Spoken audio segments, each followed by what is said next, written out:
Hello, Anna. Hello. Where do we find you? I think I asked you earlier if you live in, as a joke, if you live in a 17th century royalist house, and in fact you do. Well, I'm actually at the moment in a shed, so but yes, my husband and I have a house in King's Lynn in Norfolk, which some people might know, a great historic town, scene of one of the first sieges of the Civil War, and yeah, it's a bit of a kind of busman's holiday, very much on period for me. Now let's talk about firstly how you got into this, and also the events that led up to it. When I was reading the book, I sort of realized that I was pretty sort of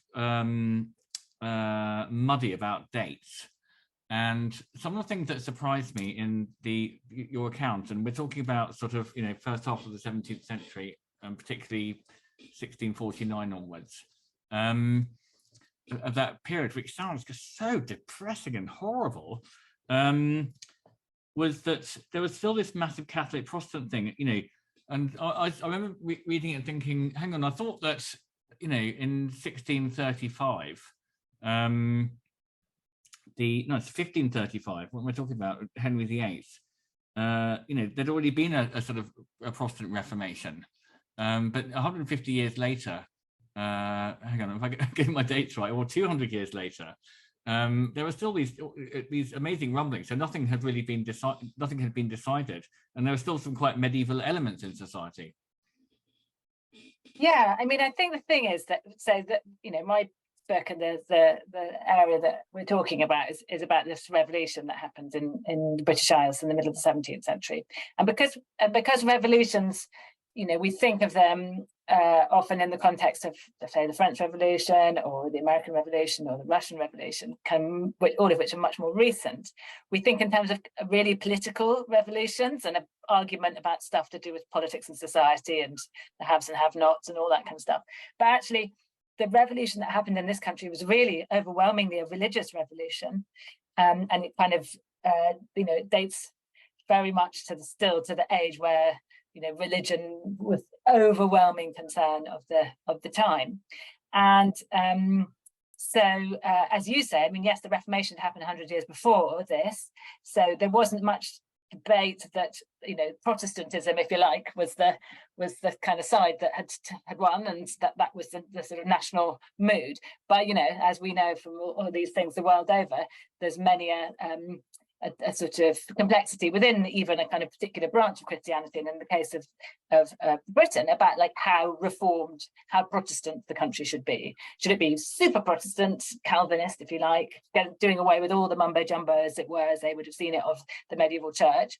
Or should it just be a little bit of kind of toning down of that, but basically still keeping a lot of the traditional paraphernalia? And that debate was like so live. And the thing you have to remember was, it wasn't an academic debate. This is about your salvation. If you get it wrong, you're going to hell. So, there is a reason to really care about it. And as you said, that, if you don't kind of go in with that sense, then you misunderstand what it's all about. And I think that can make it seem a bit remote, but I hope, and I tried to write a book which shows that I don't think you need to see it as remote, as long as you really understand what it meant for people individually to, contemplate those issues and why they cared so much about them. Well, that's one of the lovely things. As you read it, you can't help but make comparisons with modern times. Can I just start talking about the something that leapt out near the beginning, the Bunbury Wakes? I think I've read about the Bunbury Wakes in our other favourite historian, Ronald Hutton, who you probably like as well. I love Ronald Hutton. He's a hero, long-standing hero of mine. He's fantastic, isn't he? Yeah, he's great, amazing. Amazing. Waistcoats. It's got amazing waistcoats as well. I think yeah. and neckwear. And hairstyle. The whole works. The whole thing, yeah. It's just a fantastic package. Yeah. So yes, as you know, he talks a lot about the way that there was a kind of a Merry England, and that merrymaking was actually very much encouraged by the late medieval church. There was a kind of crackdown on merrymaking First, because I suppose the monks and the nuns were sort of chucked out of their homes, and some of the old traditions sort of went out the window of hospitality and so on. And then later with the rise of the Puritans. And one of the Puritans you mentioned, I mean, the key figure is this guy Bradshaw in the book, isn't he? I think it's Bradshaw or some Puritan judges saying how much they disapprove of these Bunbury wakes.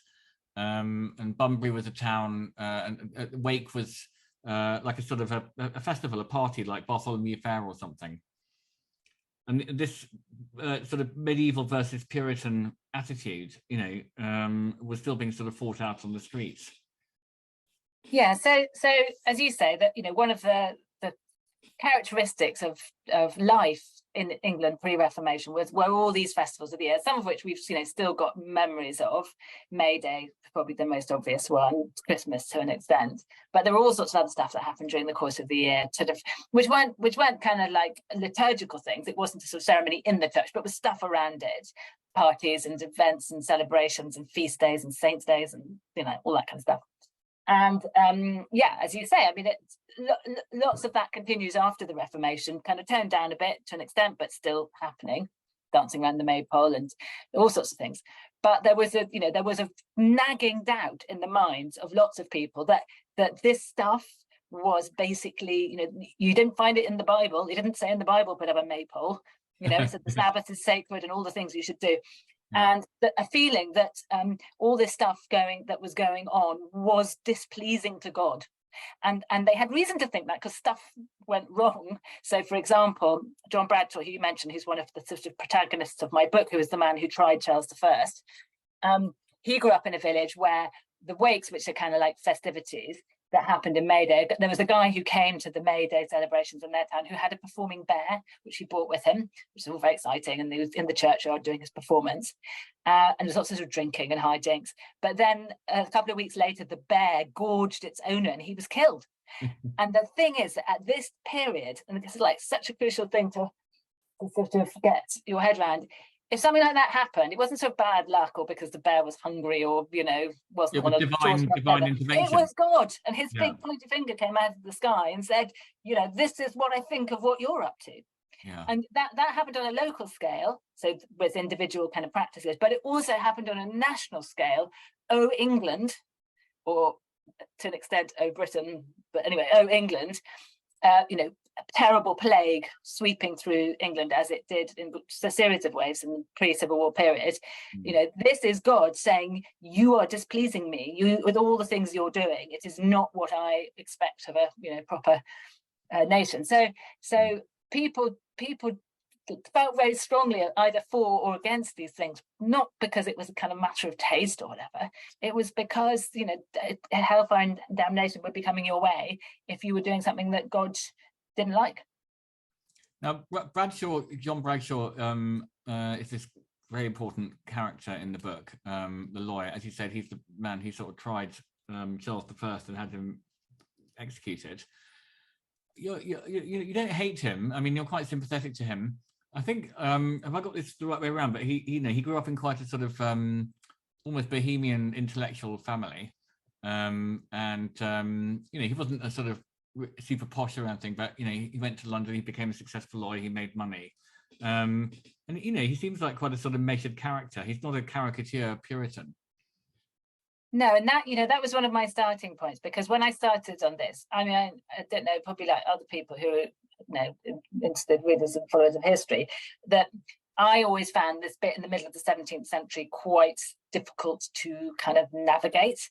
It seemed a bit joyless, a lot of sort of cancelling Christmas and fighting and battles and angry arguments about things. And ultimately it seemed to sort of not really go anywhere because the monarchy was restored at the end of it. And I suppose I had a kind of instinctive feeling that the sort of Cromwell and his crew were pretty unsympathetic characters.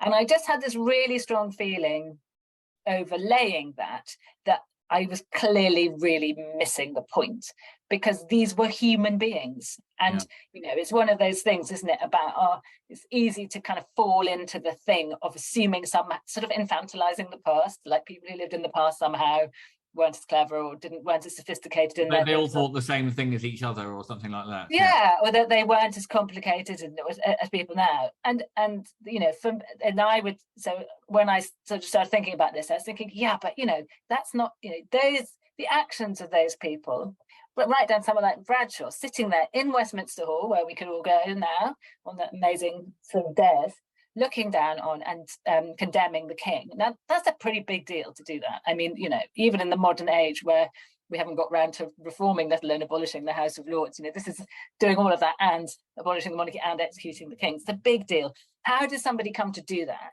And if you refuse to take as your starting point, oh, well, he was clearly a monstrous fanatic, and think, well, actually, what do we know about him? Who was this person? How did he end up there? Then, of course, the reality is infinitely more interesting than the kind of two-dimensional caricatures, because you learn about somebody, in the case of John Bradshaw, who, as you say, grew up, affluent, gentry family, well-educated. It's not the kind of dispossessed, struggling underclass. But you come to see why he individually and the things that he saw and experienced came to feel incredibly strongly that Charles I was responsible for the ills of the kingdom, which is partly to do with his way he exercised power, but it's a lot to do with the religious kind of his take on religion, the way that he ordered and organized churches, which was very unpopular with a lot of people. So I'm just really interested. I was really interested to try to kind of break it down, to understand why people acted as they did, working on the basis that most people are not sort of inherently malevolent. They think they're doing the right thing, whether for themselves or their family or their community or whatever it is, and to try and understand how this came to pass, what brought it about, what it was like to experience. It's just unfathomable, really, the changes that happened during this short period, and then why it didn't last. So that was my kind of way in. It's an unbelievable sort of period when you think it's almost like a sort of communist revolution, but it is quite hard to figure out the sequence of events. So 1642, the king declared war on Parliament. Is that correct? So it'd be like King Charles saying, okay, I'm going to raise an army of my own separately. You, Rishi, you or some of the armies would go with King Charles. Some of the people in the existing, I mean, it didn't have standing armies then, I think, as Mark Vernon said. I mean, that itself is sort of quite cataclysmic. Was there any kind of precedent for that sort of thing?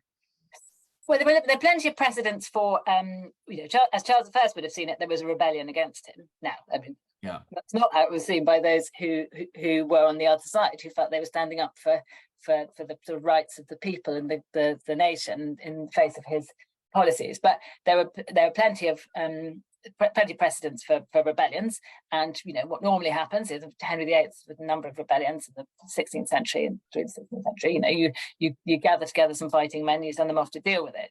But in this case, what happened was that Parliament, which had become a much more kind of sort of robust and kind of assertive institution in the decade before this, essentially it became the kind of opposition. And because the king left London, which was where the national stock of gunpowder was in the Tower of London, the arms and armaments such as they were, there was immediate kind of, if you like, disaggregation of the sort of authority from the single figure of the king to some people in London and Parliament and the institutions and the kind of equipment that went with that, and the king himself. So, I mean, actually, it's very interesting because when the trial happens, so, the war happens, the king loses, basically, partly because the parliamentarians are mobilized very effectively and they start training their troops in this thing called the New Model Army. But when the king is put on trial at the end of the war, one of the things that they have to try and prove in the trial is that because they are trying the king for treason, is that he is making war on his subjects. And he says, well, I wasn't making war. People rebelled against me and I was putting the rebellion down. And then they have this hilarious thing where they start calling witnesses, like the guy who painted the pole that had the king's standard on it. He said, yes, I did paint the pole, but does that prove that the king was making war on his subjects? So, I mean, it was complicated at the time. It was debated at the time as to who was in the right and who was in the wrong.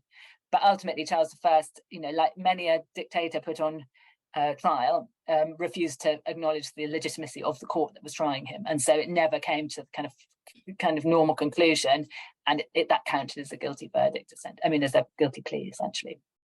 Well, he was actually saying, look, this isn't even a real, I don't recognise the authority of this court.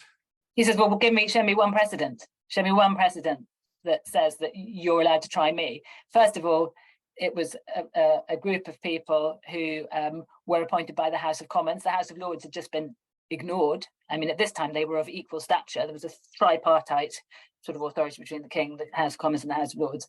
The House of Lords have been told that they weren't needed. Thank you very much. So that was, regardless of whether or not you think Charles I deserved it, and I'm no apologist for Charles I, and he was an absolutely hopeless king, but it was also hard to feel that the parliamentarians' argument, or those who put the king on trial's argument, was justifiable, given that they had totally overridden the House of Lords and just ignored them, and that they had purged Parliament. I mean, purged the House of Commons. Most of the MPs who turned up to vote on whether or not to put Charles I on trial were prevented from even taking their seats, because the army had a sort of tick list that was stopping the ones who were thought to be a bit moderate from coming in. So, it's a really interesting thing, because there is a real debate about the extent of the king's power and so on, but it's not a straightforward king against the people thing, because the trial of Charles I was absolutely off the back of a military coup. The skullduggery involved is incredible, isn't it? I mean, Yes. Boris proroguing Parliament, and when one or other party wants to get their own way, then sort of parliamentary process seems to sort of go out the window with these tyrants, doesn't it? Well, that's the thing, and I was so struck when I was writing it about because it was when all of the business of the third meaningful vote and everything was all happening, and there's questions as to the relative authority of the different houses, and the new elections and all that kind of stuff. It was just completely echoing in my ears, and actually, when I started writing this book, it was partly provoked by Brexit, actually, because although I work on the 17th century and have done for a long time, to write about this, I was just thinking, we were all so, it had such an impact on everybody's lives, that whole Brexit thing, whether you were pro or con, or just the kind of arguments and the way in which it just seemed like everything was shifting. And I just thought, imagine what it was like in the 17th century. And in the course of about 6 weeks, they abolished the House of Lords.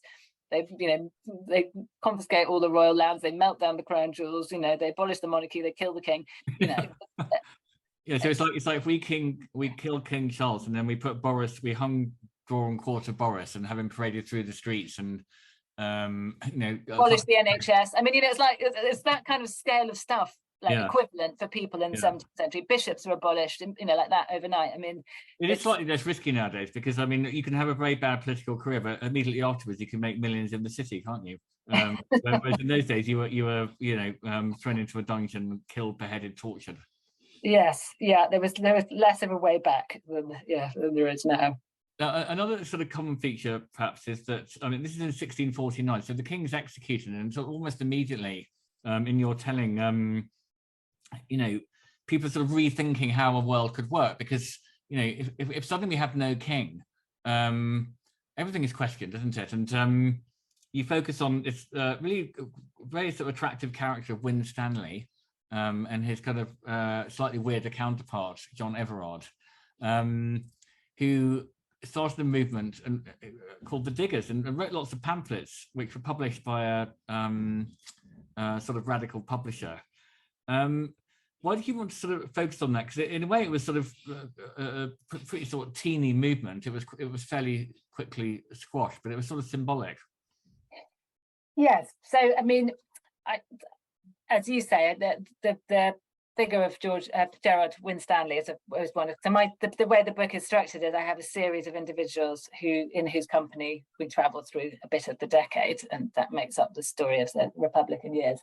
And I was very keen to talk about Winstanley and the Diggers, because one of the things that's so astonishing about this period is that there's lots that's about fundamentally to do with conflict and disagreement and restlessness and so on, as the title implies.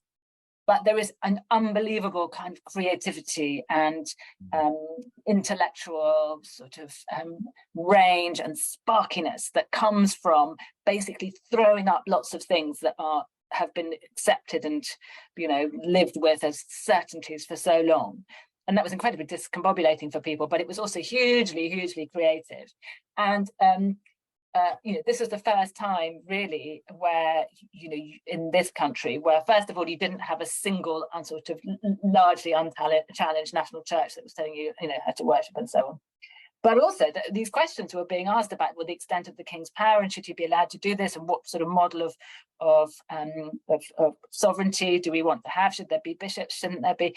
So, and then you add into that, this is the period where printing has really taken off, and newspapers have become a phenomenon completely new to this generation. They had never existed before.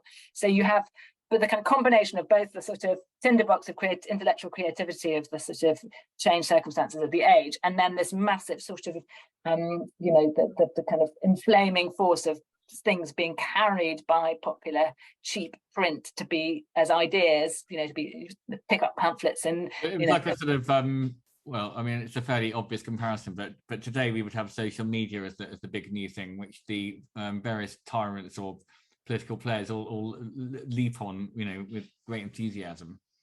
Well, completely, and that's one of the massive commonalities, I would say, between this and the age we're in now, which is you have this, and why the Brexit thing seems so real to me when I was beginning on it, because it's, you get a group of people who are who agree about something they don't like, or some aspects of things, something they don't like. They don't necessarily have that much in common with each other, but they all don't like something. They haven't worked out what they want instead before they chuck it out, but you know, that's to become to. And you have this massively escalating dynamic of a new medium that is carrying ideas and, you know, perspectives and editorial lines and so on to people who would have been politically or engaged, you know, in a debate before, and bringing communities of people together. So it seemed to me that was really, you know, newspapers in the 17th century and the internet really essentially now. And Gerald Winstanley, so he's a guy who'd been a London cloth merchant who has a kind of breakdown following an economic collapse of lots of people during the Civil War, had experienced economic disaster because war brings economic chaos with it. And he moves to Surrey, and he has a kind of, when he's tending his cows, which is what he's doing instead after losing his business, he has a sort of epiphany and a kind of intellectual and imaginative, emotional rebirth. He has this sort of vision that everything would be all right if we didn't have property ownership, if somehow we could join forces together in the common land, we could work it together and we could plant things and it would produce enough to feed everybody. And it's a kind of, it's very much fixed, drawn upon in the later 19th and 20th centuries by kind of essentially kind of communist thinkers, because it's seen as a sort of prototype of that. But even though there's only a really small number of them, and mostly what they do is go and plant carrots on a bit of common land, it comes to have a national profile because he writes about what he's doing. He gets picked up in the papers. Well, the Diggers. The Diggers is a great name. Yeah, the Diggers is a great name. But they were, you know, it's both these ideas about you know, social structures and stuff. It's unthinkable that people would have been talking about this 50 years before. Get an airing, but also people are very nervous about this.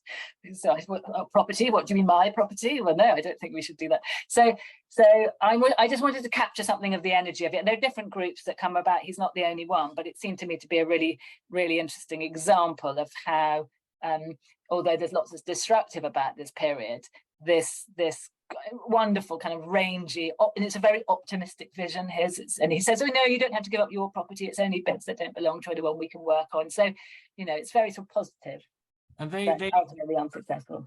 The other amazing thing is how easy it was for them in a way to go and see this other, you know, well, Victoria thinks he's quite an interactive character, Fairfax the general, who is basically the most powerful man in the kingdom at this point. Oliver Cromwell is his deputy, I think.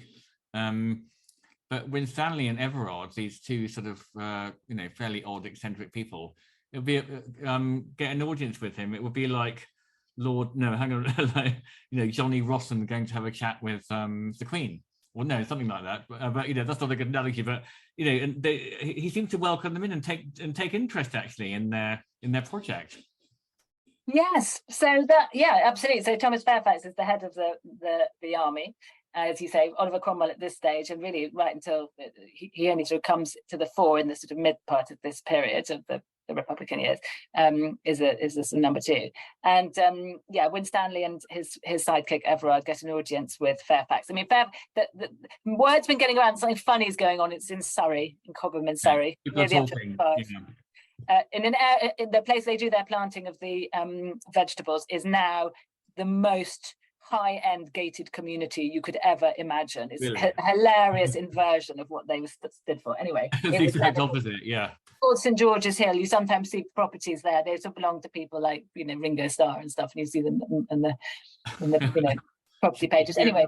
After this, we could go down there and start digging up their gardens. And you can't get in. There's like cameras, security guards, and everything. It's he'll be spinning in his grave. Anyway, but they get in to see Thomas Fairfax because he had been alerted that something funny was going on and sent some soldiers down to find out. And actually, he and the Army High Command thought weren't troubled by it at all, and thought they were rather kind of harmless, rather sort of charming, dreamy people.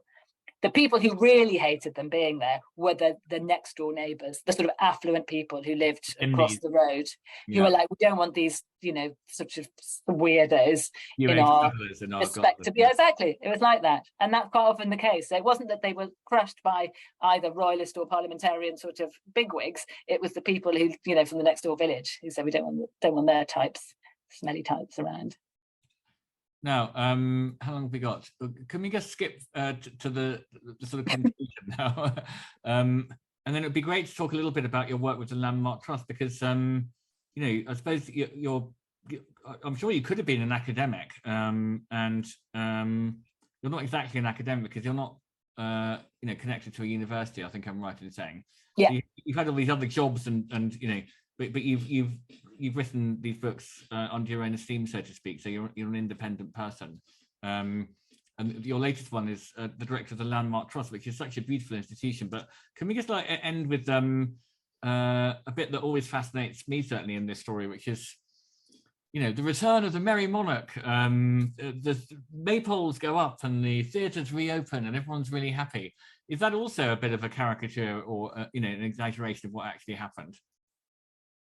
It is up to a point. I mean, I'd say a couple of things. First of all, the Republic doesn't fail because everybody missed Charles II and longed for him to come back. I mean, Charles II has a go at retaking the throne in 1651, famously ending up hiding up an oak tree after the Battle of Worcester. Okay. And one of the things that he's crushed by is he turns up in England with his flag held high, saying, "I'm back," and no one turns up. So I don't want to give the impression that I think it's wrong to think that was sort of what everyone was longing for. However, it became clear that the Republic basically, because it never had proper popular support, and it was held in place by a very kind of pushy and assertive army who inveigled themselves into people's lives in a way that people absolutely weren't used to within, right across the country and the counties and cities and so on, telling them what to do. And people really did not like that. Plus, there was massive, the cost of operating all this was very high, so people were very hard taxed. So the Republic failed because it wasn't able to attract enough popular buy-in, if you like, and to find the stability that was needed for people to be able to kind of think, oh, that's fine, I can get on with ploughing my fields and planting my crops and so on. So the fact that Charles II came back was as a consequence of the failure of the Republic. The Republic did not fail because Charles II was sort of just waiting there to be a marvellous king. But I think it certainly was true by the time it got to 1660, because it'd been so much turmoil and so much fighting and so much uncertainty, economic and otherwise, that actually there came to be a pretty widespread view that monarchy was going to be the answer. So I think that was widely welcomed. I mean, the scenes in London, the contemporary accounts of it are very clear that the sort of celebration of the end of the chaos. Yeah. I think and I think people don't like chaos, really. And I think you can probably see some of that in the whole get Brexit done thing with that election a couple of years ago. So even people who didn't love the thought that that was what was going to happen did kind of share a view that we've just got to kind of we've got to get beyond this. We've got to sort of move on. So I think a kind of a hankering for stability was the thing that that brought it about. And and also, you know, the return of a court and all that came with it was very good for lining the pockets of a lot of people whose economic well-being was based on flogging things to courtiers and building houses for them and all the stuff that went with that. So yeah, so I think the celebrating was real. What about the people who, I mean, if I was a Roundhead at that point, do I have to suddenly pretend I had been a royalist all along? Were people swapping sides all the time? Did you sort of keep a low profile? People did swap sides a lot, so that definitely happened, and there was a lot of amazingly quick rebranding that happened in 1660. Yeah. Warships that were all called things like the Naseby were suddenly called the Prince Royal and so on. The Tower of London, which had great big sort of Republican emblems on it, quickly took those down and put up royal ones. So that everybody was at that. I mean, there was there was famously an act passed, the Act of Oblivion, which was about saying the Act of Oblivion. The Act of Oblivion. Of indemnity and oblivion, which was a kind of, we're kind of cancelling, a sort of, there's a word, I can't remember what it is. Anyway, where you sort of basically say everything that's gone before is so annulled. Yes. Yeah, exactly. yeah. Which meant that, I mean, there was given what had happened, there was very little revenge played out by the royalists. I mean, Charles II's father had been executed, seen all this happen, and he said, I don't want to see more killing. And there were some executions of some of the people who'd signed the death warrant, but that was it basically. And people like the Cromwell family were all fine, and they were allowed to go and be farmers, and they weren't put on trial. There was none of that kind of stuff. So it was, I mean, and I think in a way that was Charles II's finest hour. It was kind of downhill all the way after that. But as a 30-year-old coming back as a king in the face of what had happened to his father and his family and everything, his ability to say, to let go of a kind of appetite for sort of, revenge on those people, and a lot of that came from him personally, less so from those royalists around him. So he gets the credit for that.